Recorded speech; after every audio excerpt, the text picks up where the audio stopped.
Greetings, my friends. Welcome to the next episode of the Mint Mob Podcast. Jason here, joined by my buddy Alex across the pond in Germany. We're going to jump into what's going on. I guess we're going to jump in free flow, really. Doesn't seem to be a whole lot happening today with the markets. No catastrophic news floating around the headline scene. So that said, Alex, what's going on, man? How are you? Hey man, I'm great. I mean, as you said, it's always a little boring to look at the markets when nothing is happening. But we gotta say that probably everyone is waiting for the Fed meeting on Wednesday. Some people expect big things to happen, as always. Do you see anything special happening, like rate cuts? Will we see rate cuts on Wednesday? I think there's a potential for rate cuts, and if so, that's a good thing. I think there's a lot of people right now looking for real estate refinancing. We've talked about this a little bit. All of the loans that went out in the 2020, 2021 area, especially on the commercial side of things, from what I understand, a lot of that paper is coming due, meaning it needs to be either paid off or refinanced, because these guys would have done probably shorter term commercial loans. And so there's a lot of fear in the real estate market right now. You've got Robert Kiyosaki, who's a billionaire real estate investor, author of Rich Dad, Poor Dad.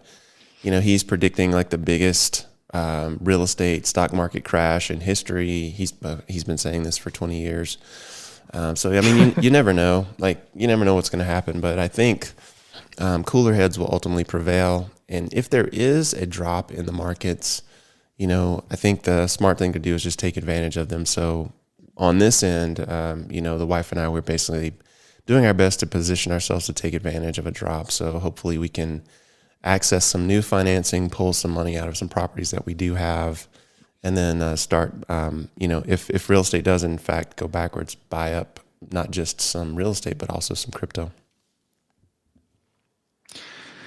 Yeah, that sounds good. I mean, regarding Kiyosaki, I mean, in the end, if you repeat something often enough, at some point you will be right. But I read a funny thing in a comment today. Someone was like, he was talking about crypto, but I mean that is also true for NFTs. He was like, whenever altcoins or whatever project is down, you can see who the true believers are. And I felt like, no.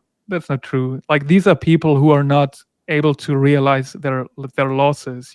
That's why they stay, and they just pray for it to go up again so they can sell. And I think we see that in a lot of NFT projects as well. I mean, do you think people still holding, let's say, DE gods, maybe OK bears, they hold it because they are convinced, or do you feel like they hold it because they're like, dude, this shit was worth like 100 times more. I need to get like at least half of it back.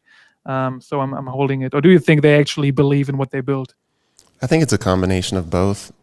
People who are traders, if you're really a trader, you're going to move out of a position once it becomes a loser with a small loss. You're not going to sit here and wait for a big loss before you get out.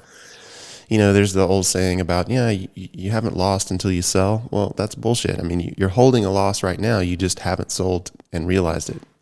So, if you're a true trader, you're going to have a really high level of discipline around what it is that you're doing. And when you see a small loss, you're going to sell at that point and then sit back and wait and see. I think a lot of the people who are holding those particular projects, and I'm one of them, I've got a couple OK bears. I didn't pay much for them because I bought them at the bottom or near the bottom, but I'm holding some D-gods that I'm down on. And I don't necessarily believe in the leadership of D-gods. I think they pretty much ruined Solana for a lot of people. And I don't really know or believe that much in the OK Bears leadership, other than the fact that they seem to be consistent about what they're doing. They're consistently building a brand. And over time, that will have value. So am I holding for, future gains? Maybe. But really, I'm just holding because it's part of this what's the right word? This part of history, I guess you would say. It's both of these collections are, early collections. They've done a lot. There's a story associated with them. And so for me, the value right now is in the story. And I think that, has a lot to do with a lot of the OG collections. If you're holding OG collections and people are still building, then I think for me, the value is just in knowing that you're part of that early history. And then at some point in the future, I believe that will pay off, but I'm not really looking for an exit, if that makes sense. Yeah, absolutely. I mean, I usually never check what these projects do, but today I did, and I just clicked on their X profiles and wanted to see what they currently do. And I scrolled through their timelines, and what I saw was basically none of those projects is posting every day. But what they do is like what surprised me the most is that none of these projects is actually about art. No one is like mentioning art. Everyone is trying to have some other utilities. And to some point, it felt like these projects and us, we are playing like two different games. Because when we have spaces, for example, and we have all these great people in our spaces talking about art, how they cherish art and then love it and love to collect it. And then I look at these projects and they just talk numbers. They talk about prices and collaborations they have with whatever projects. I feel like we are not like in the same space, and that's kind of weird. Yeah, that's true. I mean, you hit the nail on the head, and I think that's one of the things that's interesting about where we are in the space right now. Because initially a few years ago, it was just throw some shit at a wall and see what sticks, right? Like anyone could, excuse me, anyone could do anything, throw it out there, and people would buy it. And then, of course, those days didn't last very long, and then you went into the utility phase, and then we found our little world of art. And at the end of the day, it's just coming back to, excuse me, I got something in my throat. But at the end of the day, it's just come back to the fact that people are gravitating toward high quality in all of those categories, whether it's utility, whether it's art, whether it's somebody building a game, people are looking for quality now. And because we were on that train early, I feel like it positioned us well to weather the storm, because we do have a nice core group of collectors who really love, just the act of collecting and acquiring beautiful things. And I feel like as a collector myself, that's a huge part of it. So for me, if we can serve those people and be really good at it, then we're going to continue to attract those people. And to be honest with you, those are some of my favorite people in the space. And then whatever we build on top of that, it's just going to be gravy. We did the RWA drop. We've got some code that we need to write. We're upgrading everything to core. All that stuff has to be done. But at the same time, these are sort of bonuses on top of what we're building, on top of the original idea. They're not a distraction from it.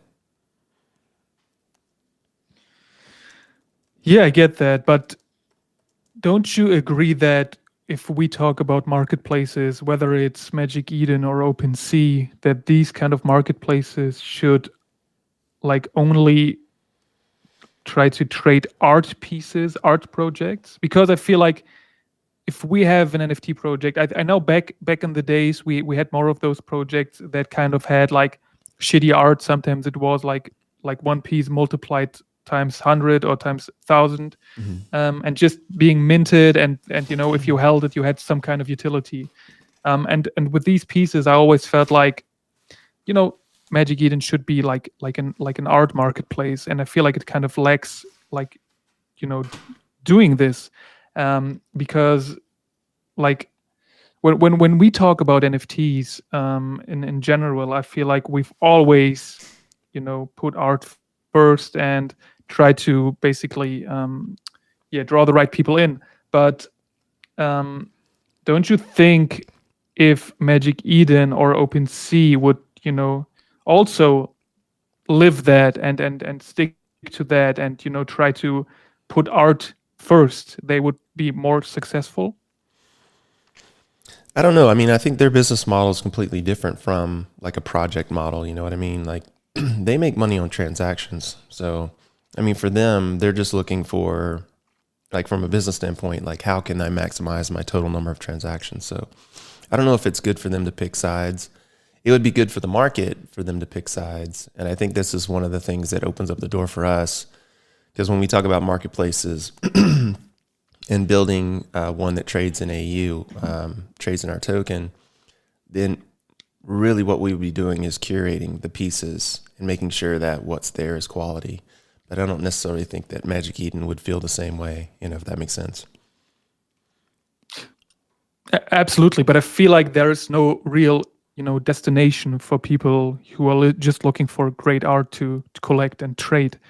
Because if you jump on Magic Eden, if I just look at the top 10 collections on Solana, I feel like you have to click through so much shit until you get to some good art, or at least mediocre art.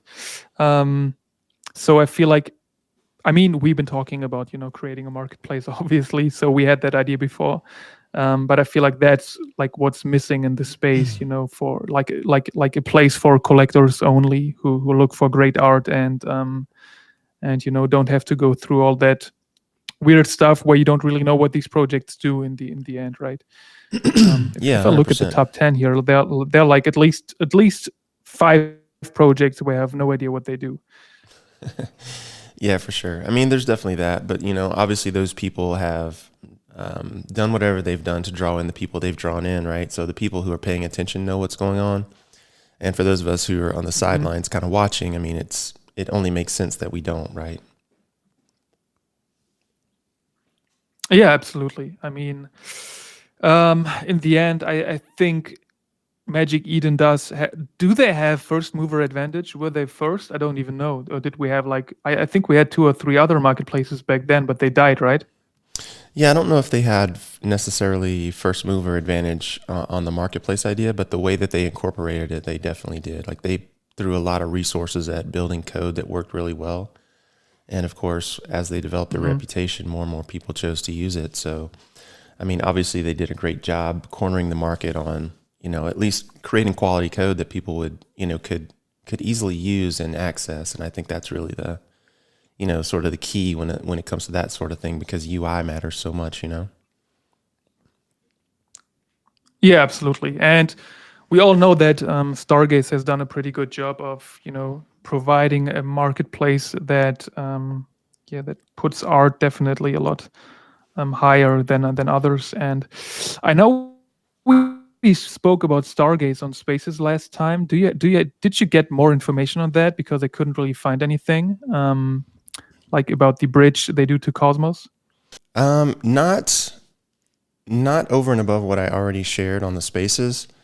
This is something that they've been planning, or at least discussing, for a long time. I had a call with Brady, who's part of Stargaze team, months ago. It seems like, I don't remember exactly when it was, but even then he was asking around. I think he was basically calling around to different project leads and asking how, like a move from Stargaze, or I guess not really a move from Stargaze, but moving the Stargaze tech to the main part of the chain would be perceived, or how it would impact a project.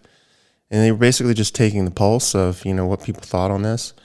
So this has been ongoing for a while now. And again, like coming back to like the multitude of different chains that are out there, and the use cases and gravitation toward quality, like the Stargaze value proposition really is their marketplace.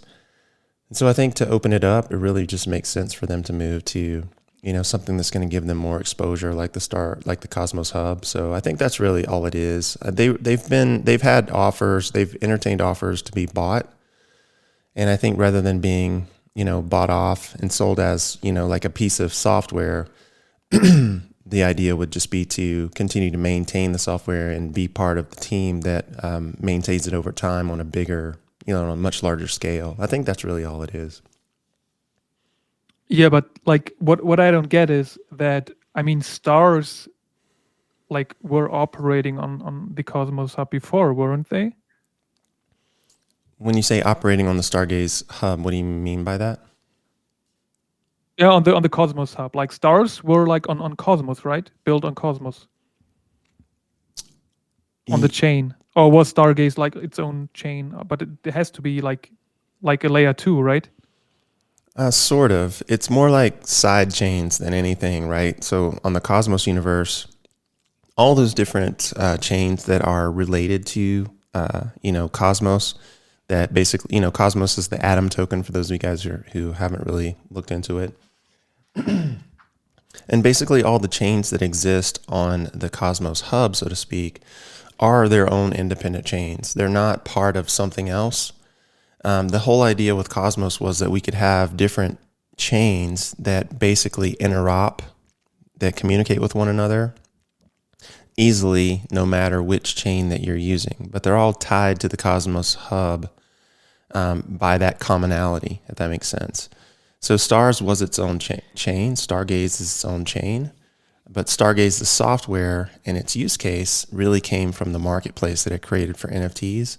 So in this particular scenario, the Stargaze chain will actually be deprecated. It'll go away. And the software that is the Stargaze hub, I say hub, I mean the Stargaze marketplace, will now live on the Cosmos hub.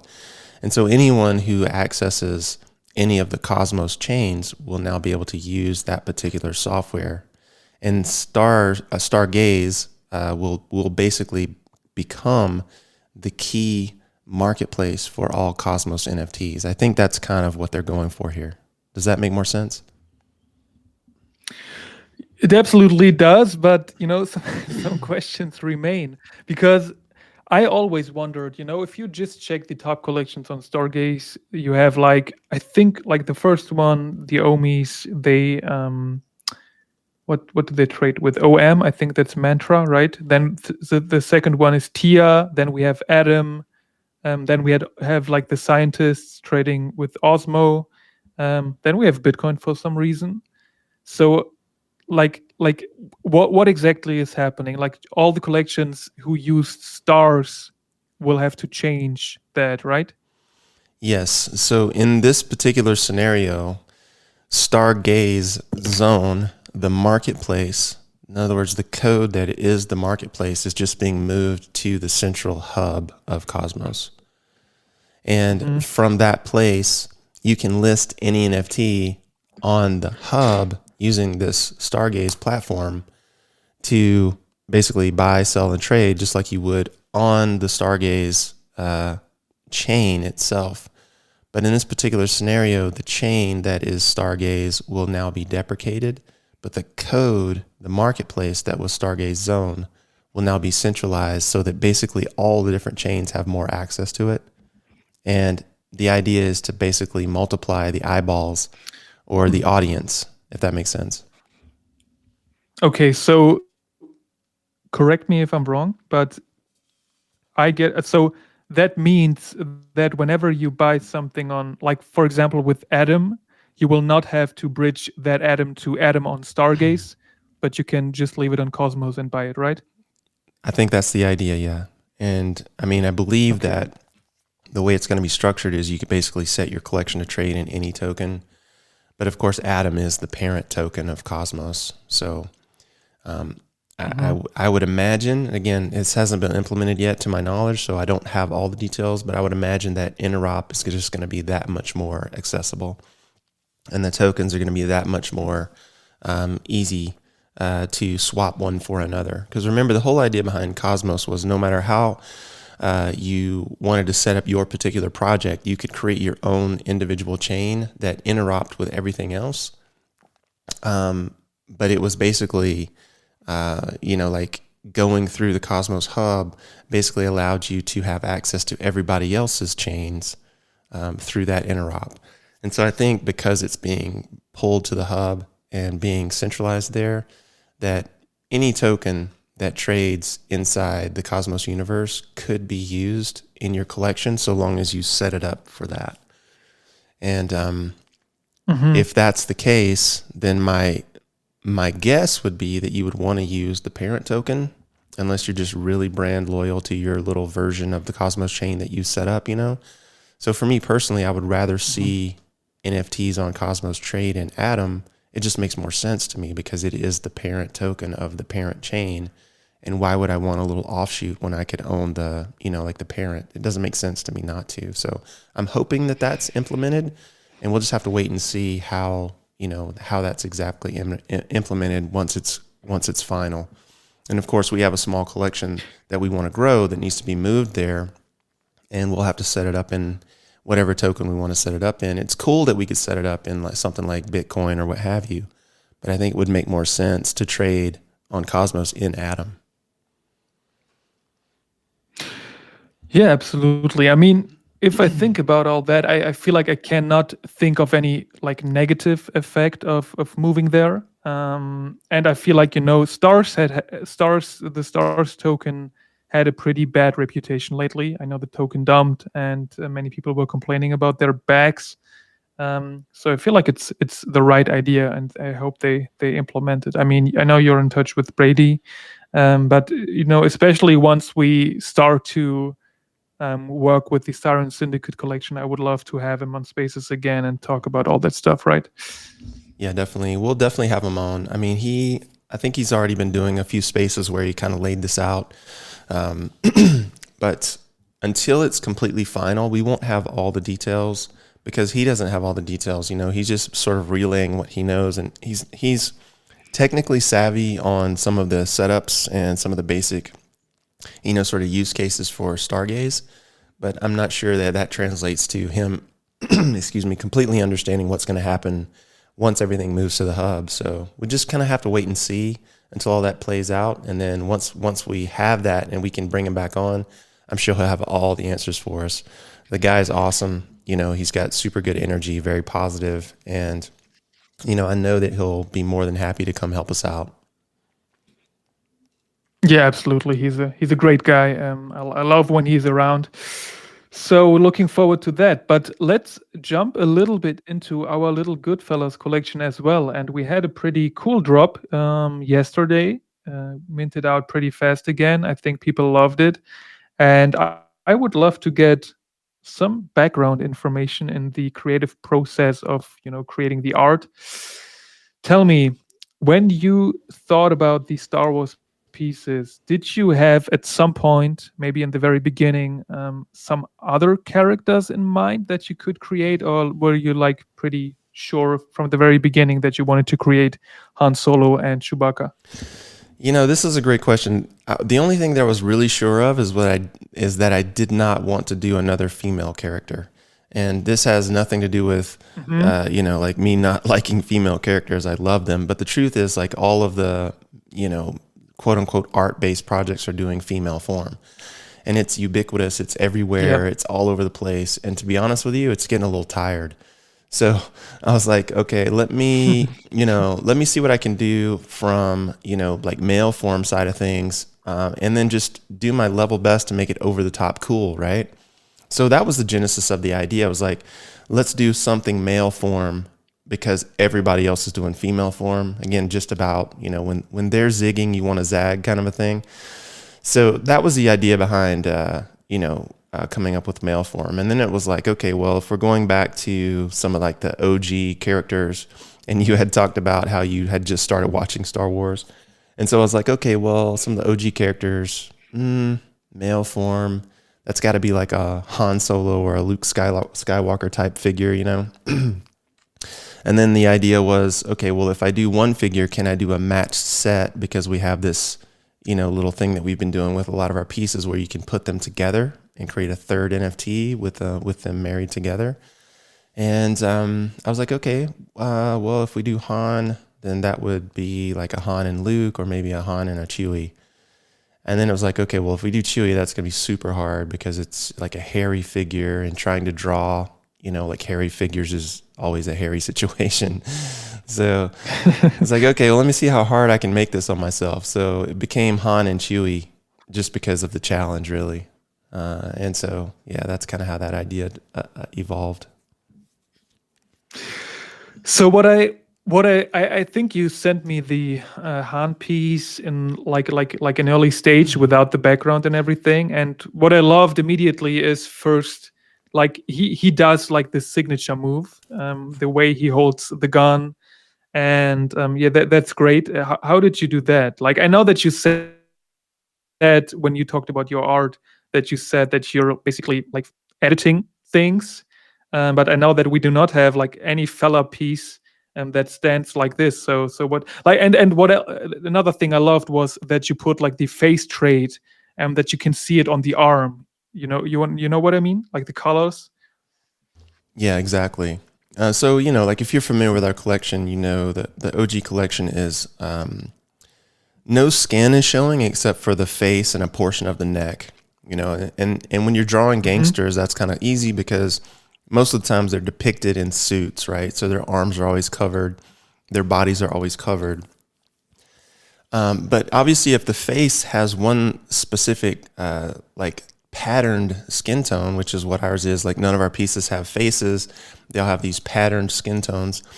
Well, then, of course, that would necessarily mean that the rest of the skin looks the same way, right? And so, on this particular piece, the way that I do this type of stuff is I look for like ideas and shapes, either that already exist that I can trace or that I can get AI to create the shape for me, and then trace, or I'll basically bring like 5 or 6 shapes together that form the overall piece that I want to create. And then what I do is I assemble all this in layers in Photoshop. And the way that I bring them together is I paint in Photoshop to match the style of our OG collection in everything that we do. So it's a lot of textures, it's a lot of stroking, like making sure that the shadowing is correct, making sure that the textures are, the way that they should be. They're not too deep, they're not too shallow. The colors are correct. And, from that like painting exercise, I can figure out from there exactly how I want to form the piece.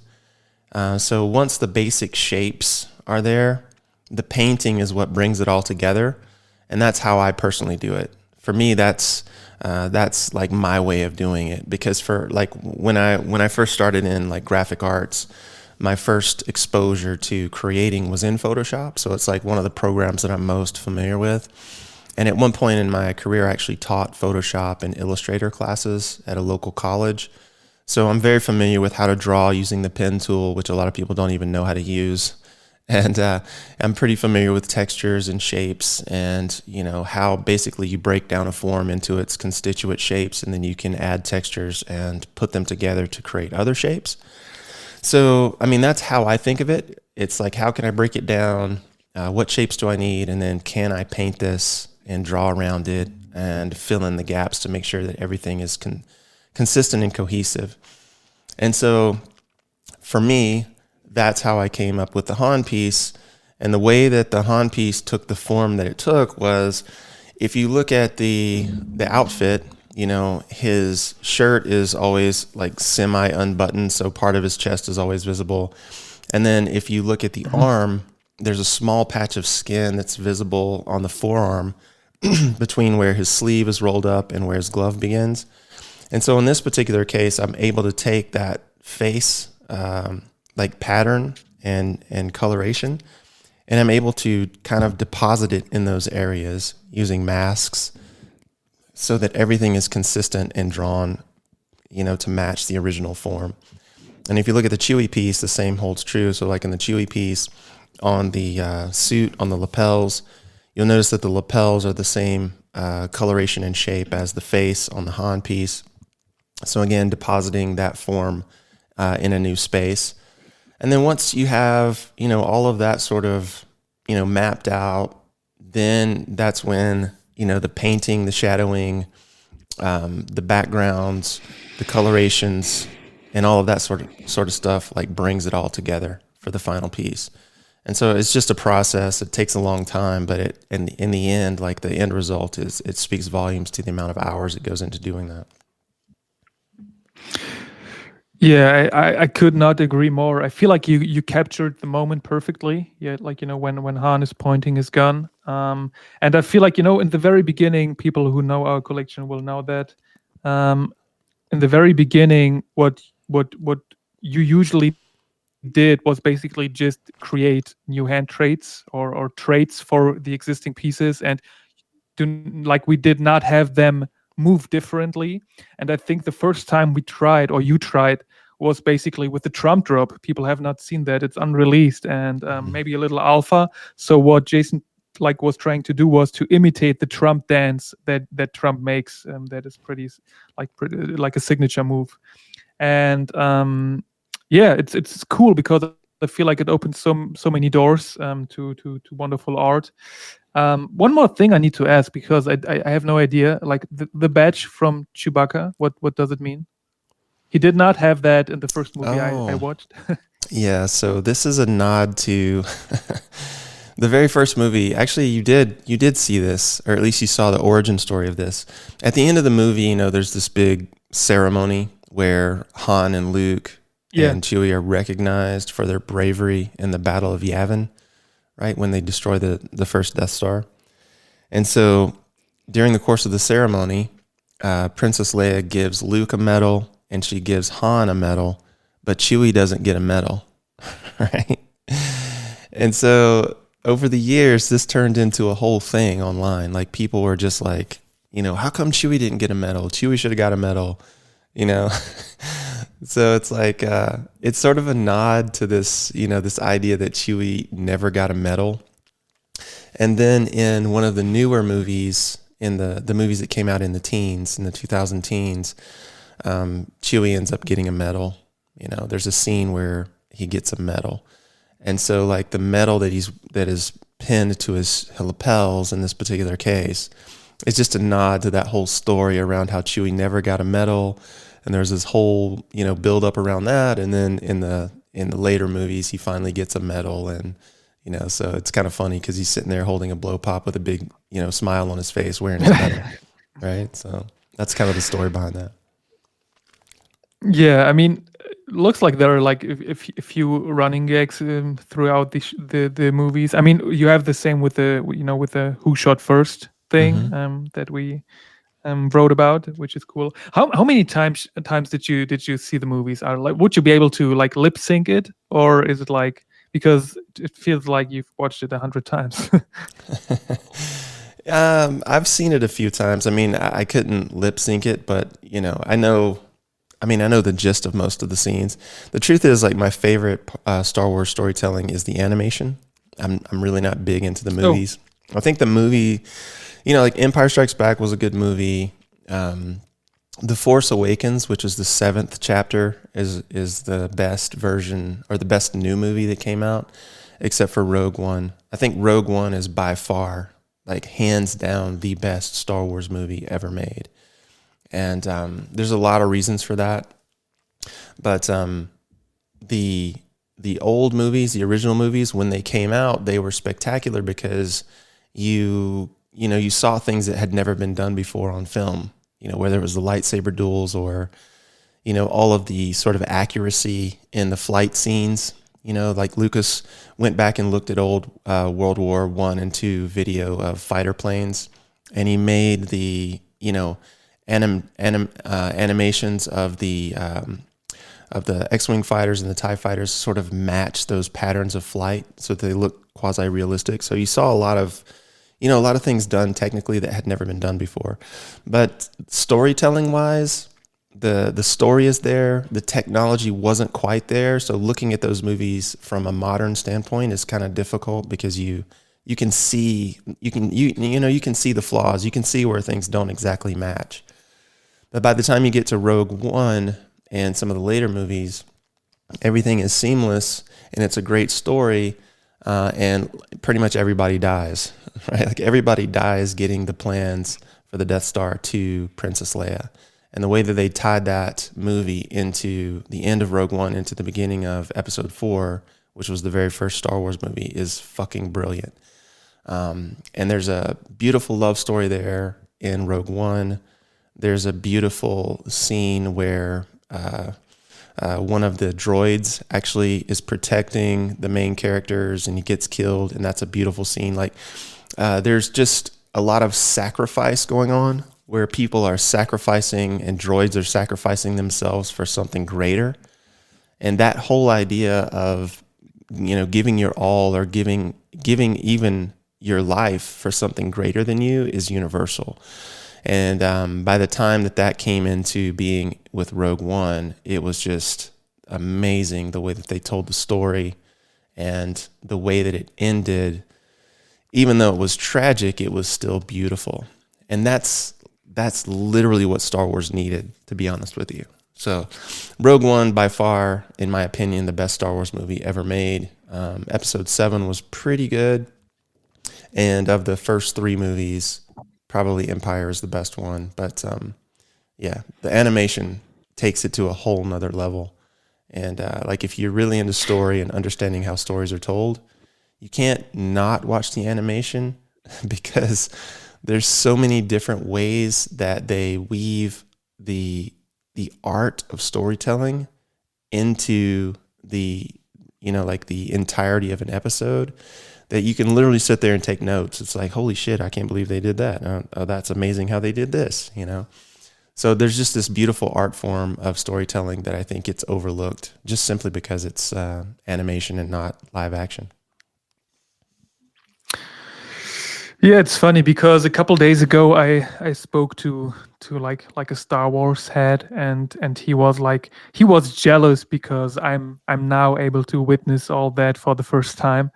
I think Mark shared an image of the animation, Star Wars Clone Wars. I'm not sure if that's what you were talking about. I'm not sure where I can find it actually. I'm not sure if it's on Netflix or somewhere. Probably not. It's on Disney, right? It's on Disney. It's on Disney, but you can get. I mean, sure, you can go to a whatever DVD store and just buy it on DVD.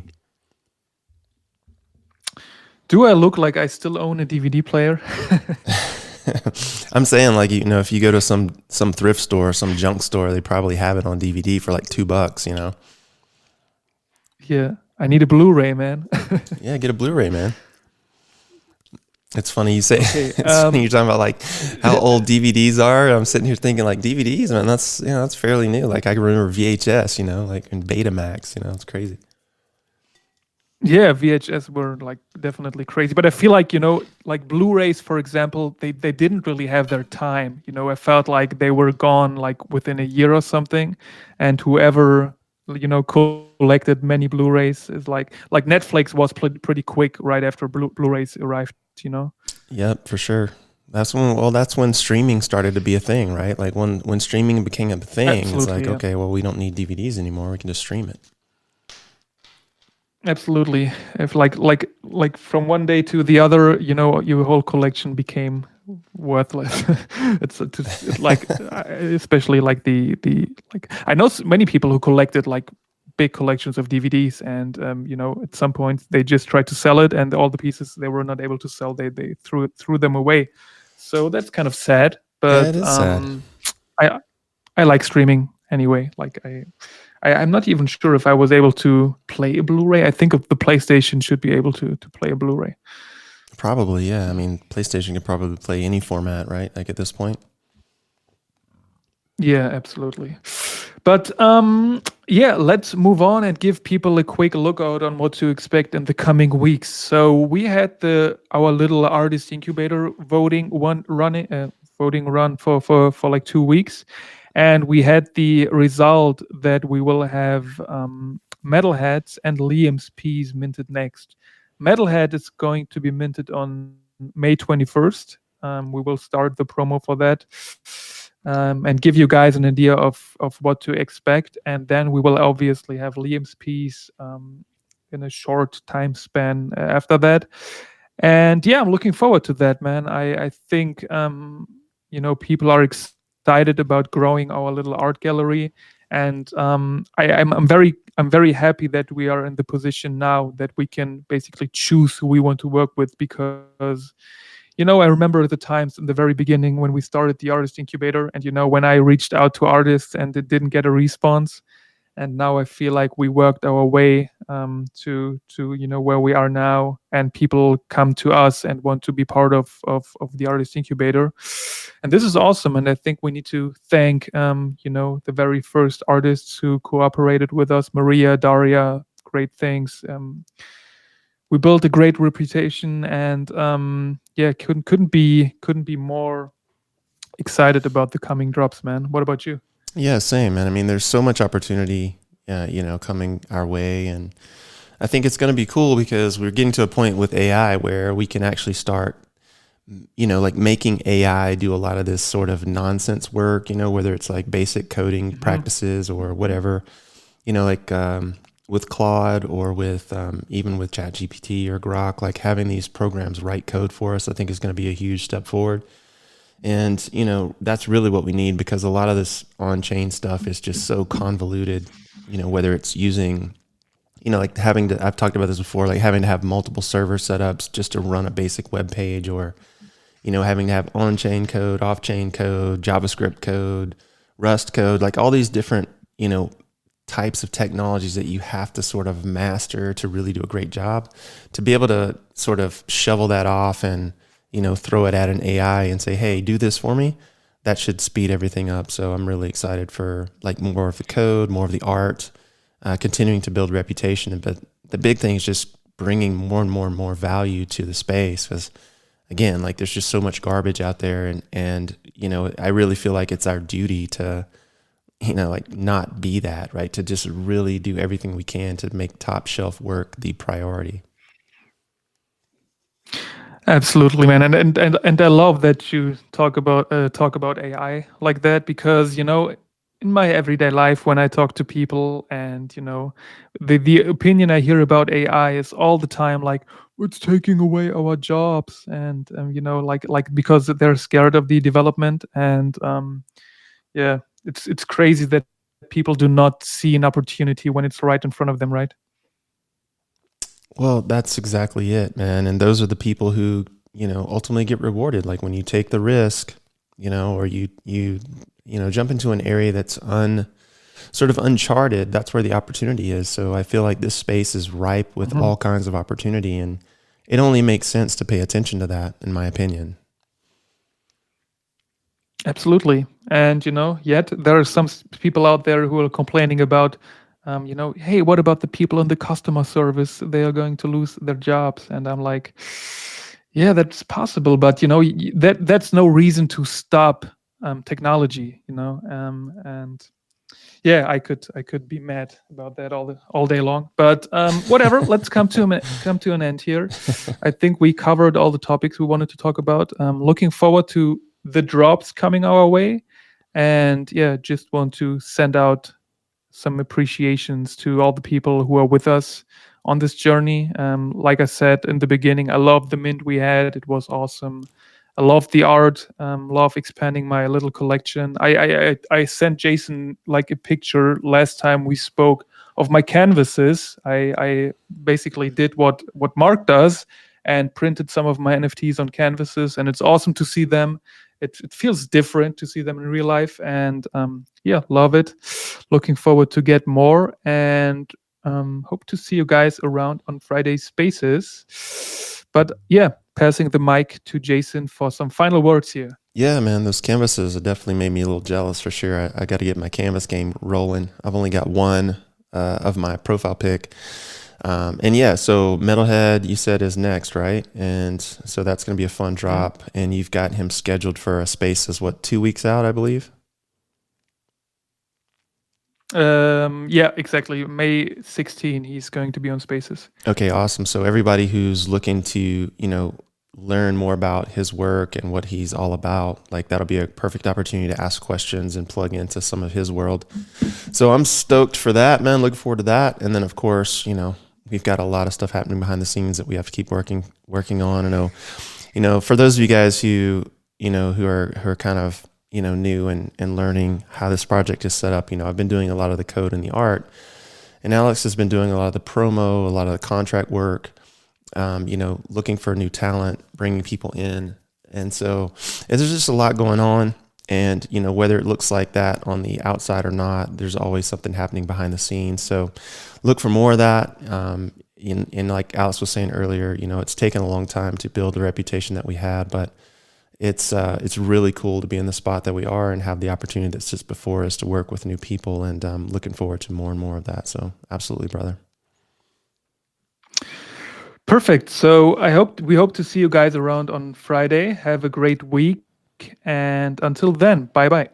Take care, guys.